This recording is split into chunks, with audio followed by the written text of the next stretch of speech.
अगर आपके चाइल्ड को डुचेन मस्कुलर डिस्ट्रॉफी है और अब वॉकिंग बहुत कम हो रही है या व्हीलचेयर यूज स्टार्ट हो गया है तो प्लीज़ एक बात याद रखिए, stage is not the end. ये सिर्फ एक ट्रांजिशन है। इस टाइम पर पेरेंट्स के माइंड में कन्फ्यूज़न और गिल्ट आ जाता है, पर ये बिल्कुल नॉर्मल है। अर्ली नॉन एम्ब्यूटरी स्टेज का मतलब होता है वॉकिंग या तो स्टॉप हो चुकी है या बहुत लिमिटेड हो गई है। चाइल्ड अब व्हील चेयर पर ज़्यादा डिपेंड करता है, लेकिन हैंड्स और उसके आर्म्स अभी भी काम कर रहे होते हैं। At this stage goals change हो जाते हैं।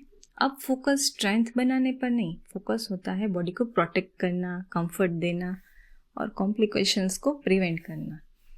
मूवमेंट अभी भी बहुत इंपॉर्टेंट है, but right kind of movement. Daily gentle stretchings of ankles, knees, hip, shoulder, elbow, ये सब जॉइंट्स के लिए ज़रूरी है। स्ट्रेचिंग्स कभी भी फोर्सफुल नहीं होनी चाहिए। अगर चाइल्ड अनकंफर्टेबल है तो वहीं रुक जाना चाहिए। Pain is not a progress. इस स्टेज पर सबसे सेफ एक्टिविटी होती है स्विमिंग या वाटर एक्टिविटी। वाटर बॉडी को सपोर्ट करता है और मसल पर प्रेशर नहीं पड़ता। और दूसरी है असिस्टेड साइकिलिंग, बिल्कुल रोज रेजिस्टेंस के साथ। जॉइंट मूवमेंट और सर्कुलेशंस के लिए बहुत अच्छा होता है। और तीसरी है light arm activities like drawing, throwing a soft balls. ये सब कॉन्फिडेंस और फंक्शंस में हेल्प करते हैं। Heavy exercise and weight training avoid करना चाहिए। देन गुड सिटिंग पोस्चर, ये लग्जरी नहीं है, अब ये नेसेसिटी है।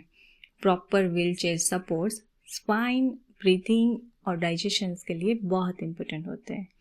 अगर पोस्चर करेक्ट नहीं है तो ब्रीथिंग डिफ़िकल्टी हो सकती है और पेन भी हो सकता है। तो cushions, back supports, arm rest, जो थेरापिस्ट आपको सजेस्ट करे उनका प्रॉपर यूज़ करें। डेली ऑब्जर्व करें लीनिंग, स्लाइडिंग या उसका डिस्कम्फर्ट। इस स्टेज पर हार्ट और लंग की केयर और ज़्यादा इम्पोर्टेंट हो जाती है। चाहे चाइल्ड नॉर्मल दिखे, एक्टिव दिखे, रेगुलर कार्डियक और पल्मोनरी चेकअप्स ज़रूरी होते हैं।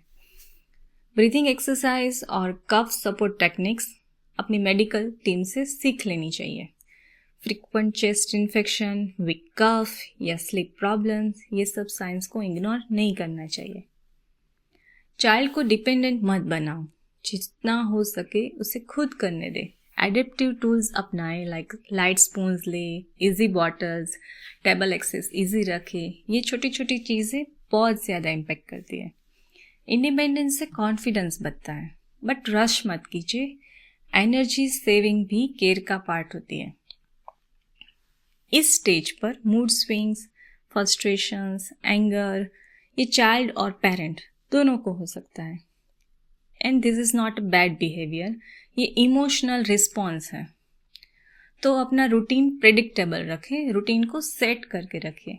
चाइल्ड को चॉइसेस दें, हर एक चीज़ में उसको स्मॉल चॉइसेस दें। पेरेंट्स, आपको हर वक्त स्ट्रांग रहने की ज़रूरत नहीं है, आप हर किसी से हेल्प मांग सकते हैं। आपका चाइल्ड वॉकिंग लूज कर रहा है, लेकिन वो अपनी वैल्यू लूज नहीं कर रहा है। वो अभी भी बहुत कुछ सीख रहा है, फील कर रहा है और अपनी तरफ से इस वर्ल्ड को कंट्रीब्यूट कर रहा है। इस स्टेज का मतलब है फोर्स से केयर की तरफ शिफ्ट होना, और आप ऑलरेडी अपना बेस्ट कर रहे हो। You are not alone in this journey, और आपका प्यार सबसे पावरफुल थेरेपी है।